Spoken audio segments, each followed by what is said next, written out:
mes créations à la base, ça a été fait pour faire rêver les gens. C'était le but initial, c'est de les faire s'évader, de les faire oublier la réalité un peu, de leur ouvrir la porte du rêve. Grâce à la lumière, avec les projections murales, les dessins qui se passent sur les murs, la façon dont ils vont régler la lampe chez eux, c'était ça l'idée, les faire rêver. C'est le fait de travailler la lumière et les matières végétales qui rend ce métier magique. On passe des heures dans notre atelier à façonner la lampe, à travailler la calebasse ou la noix de coco et parfois on se demande qu'est-ce qu'on fout là quoi.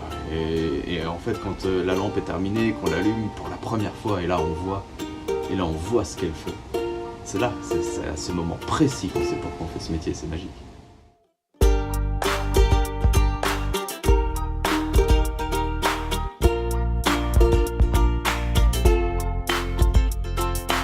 Ce qui me fascine le plus, c'est que tout part d'une graine. On plante la graine dans le sol, on voit la plante grandir, les fruits apparaître, on peut déjà s'imaginer ce qu'on va faire avec. Après on les récolte, on les fait sécher, et seulement après on peut envisager de faire une lampe avec. C'est ça qu'il faut comme idée, c'est que tout part d'une graine.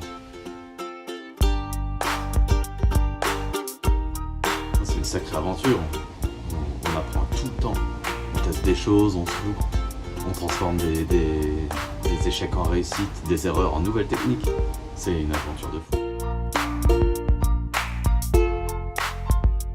Je crois que ce qui m'amuse le plus, c'est la création sur mesure. Quand tu vois les gens recevoir leur lampe, tu viens de leur poser chez eux et ils la découvrent pour la première fois.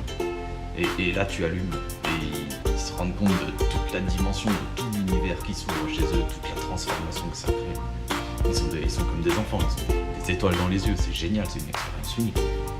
Si comme eux tu as envie de découvrir mon univers et de partager mon rêve, on est à un clic de se rencontrer. À tout de suite.